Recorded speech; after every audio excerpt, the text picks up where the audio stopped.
আসসালামু আলাইকুম। দেখছেন 40 কিলোওয়াট অর্থাৎ 40,000 ওয়াটের আমাদের একটা অনগ্রিড প্লাস হাইব্রিডের সোলার সেটআপ। এখানে আমরা মোট 20 কিলোওয়াট প্লাস 20 কিলোওয়াট অর্থাৎ পিছনে 20 কিলোওয়াট সামনে 20 কিলোওয়াট দুইটা ভাগে ভাগ করছি। দুইটা ভাগে ভাগ করে আমরা এই কাজটা করছি। এখানে আমরা যে প্যানেলগুলো ইউজ করছি এটা হচ্ছে কানাডিয়ানের 715 ওয়াটের যে bifacial N type solar panel আছে সেই সোলার প্যানেলটা আমরা এখানে ইউজ করছি। তার কারণ হচ্ছে বাংলাদেশের মার্কেটে জিঙ্কো, লঞ্জি বা আদার্স অনেক ব্র্যান্ডের সোলার প্যানেল আছে, বাট কানাডিয়ান সোলার প্যানেলটার অন্যগুলার চাইতে দামও বেশি, এটার আউটপুটও ভালো এবং এটার লংজিভিটিও খুব ভালো।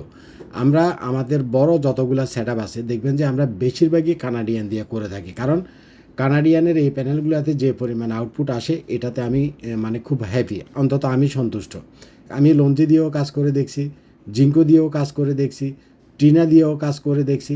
আমার কাছে কানাডিয়ানটাই সবচাইতে বেস্ট মনে হয়, যার জন্য আপনারা দেখবেন যে আমাদের বেশিরভাগ বড় সেটআপগুলোতে আমরা কানাডিয়ানের প্যানেলটা ইউজ করি।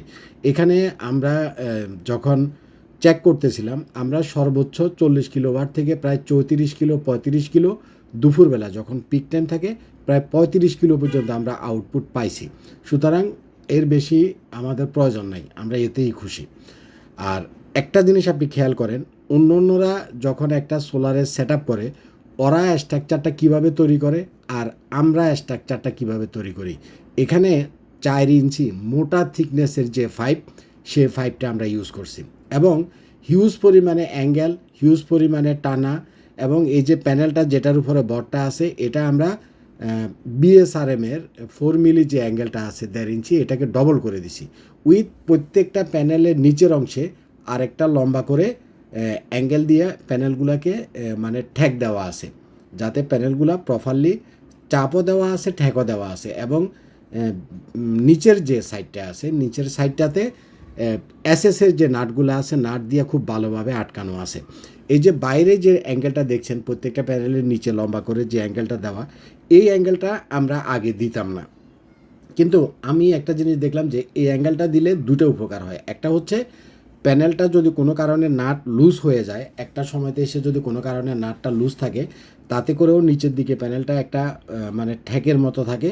প্লাস উপর থেকে যখন প্যানেলটাকে চাপ দিয়ে ধরে, স্ক্রু দিয়ে তো আটকানো আছেই, তাতে করে প্যানেলটা খুব এমনভাবে বসে যে ঘূর্ণিঝড় যখন হয়, বাতাস যখন হয়, তাতে করে যেন প্যানেলটা মানে মুভ করতে না পারে। কারণ প্যানেল যদি মুভ করে তাহলে তো প্যানেলটা ফেটে যাবে, ভেঙে যাবে। তো এটা আমি কয়েকটা জায়গাতে প্রথমে দেওয়ার পর দেখলাম যে খুব ভালো উপকার পাচ্ছি। পরবর্তীতে আমরা এই বড় সেটআপগুলোতে ফ্রন্ট সাইডে এরকম করে জিনিসটা আমরা দেওয়া শুরু করছি।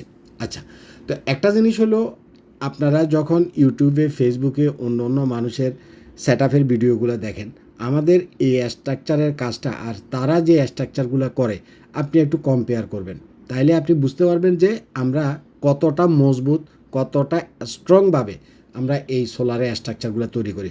অনেকেই আমাদেরকে বলেন যে কফিল ভাই এত টাকা স্ট্রাকচারের কস্ট। জি, অবশ্যই আপনি ভালো স্ট্রাকচার করতে গেলে আপনার খরচ বেশি হবে, কারণ এখানে প্রত্যেকটা জিনিস আমরা ভালো দিছি, প্রত্যেকটা জিনিস অরিজিনাল দিছি, প্রত্যেকটা জিনিস আমরা বিএসআরএমে দিছি। ইভেন নিচের যে ফ্লেটগুলো, এই ফ্লেটগুলো প্রায় 12 ইঞ্চি ফ্লেট।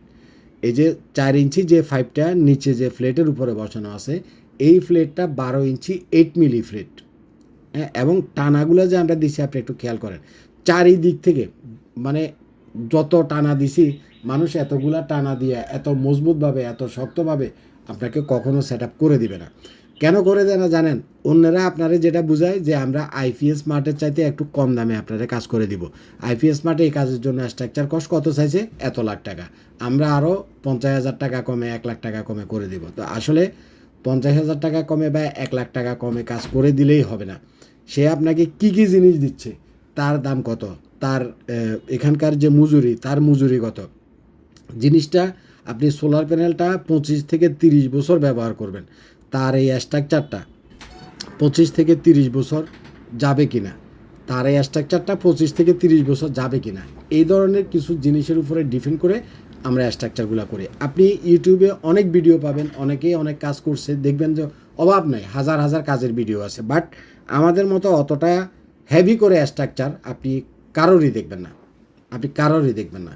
যত পাতলা আছে, যত মানে কম দামের ভিতরে পারে এভাবে করে সারায় দেয়। তো আমি যেহেতু আমাদের বাংলাদেশে প্রচুর পরিমাণে ঘূর্ণিঝড় হয়, যার কারণে আমি সবসময় আপনাদেরকে সাজেস্ট করি আপনারা প্যানেলটা কিনেন ভালো কোম্পানির, কিন্তু স্ট্রাকচারের ক্ষেত্রে এসে আপনারা যেটা চিন্তা করেন যে এত টাকা খরচ করার দরকার নেই, আসলে স্ট্রাকচারের পিছনেই আপনার এত টাকা খরচ করা লাগবে। তার কারণ হচ্ছে এই পাতলা স্ট্রাকচারগুলো আপনি হয়তো 5 বছর 7 বছর আপনি ইউজ করবেন, বা 10 বছরই আপনি ইউজ করলেন, কিন্তু 10 বছর পরে এই স্ট্রাকচারগুলো দুর্বল হয়ে যাবে।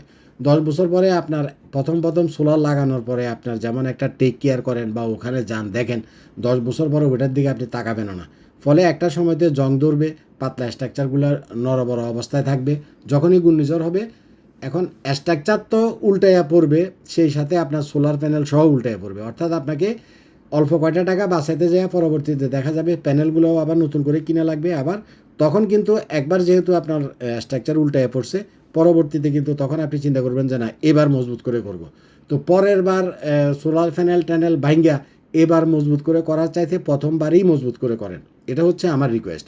তো আমি একটা জিনিস দেখছি, প্রথমে কাস্টমার একটু না করে যে ভাই এত টাকা স্ট্রাকচার কস্ট, কিন্তু পরবর্তীতে সে যখন আমাদের কাজ অন্য অন্য কাজগুলো আমরা দেখাই, পরে কিন্তু সে জিনিসটা বুঝতে পারে। কারণ এই সেট আপটা যেহেতু আমার 25 থেকে 30 বছর যাবে, আমাকে অবশ্যই স্ট্রাকচারটা এরকমভাবে করা লাগবে। তো এখানে মূলত 40 কিলো ওয়াটের আমাদের একটা সেট আপ, এটা একটা ইন্ডাস্ট্রিয়াল সেট আপ। এই 40 কিলোওয়াট দিয়ে একটা ইন্ডাস্ট্রি চালাতে পারবেন। আপনাদের যাদের হোটেল আছে, আবাসিক হোটেল, হোটেল চালাতে পারবেন, রিসোর্ট চালাতে পারবেন, ডুপ্লেক্স হাউস চালাতে পারবেন, যে কোনো কিছুতে আপনি এটা ইউজ করতে পারবেন। আমরা সমগ্র বাংলাদেশে কাজ করে থাকি, আমরা আপনার এলাকাতে গিয়ে আমরা কাজগুলো সুন্দরভাবে কমপ্লিট করে আপনাকে রানিং করে দিয়ে আসবো ইনশাল্লাহ। ভালো থাকবেন, আজ পর্যন্তই থাক। আসসালামু আলাইকুম।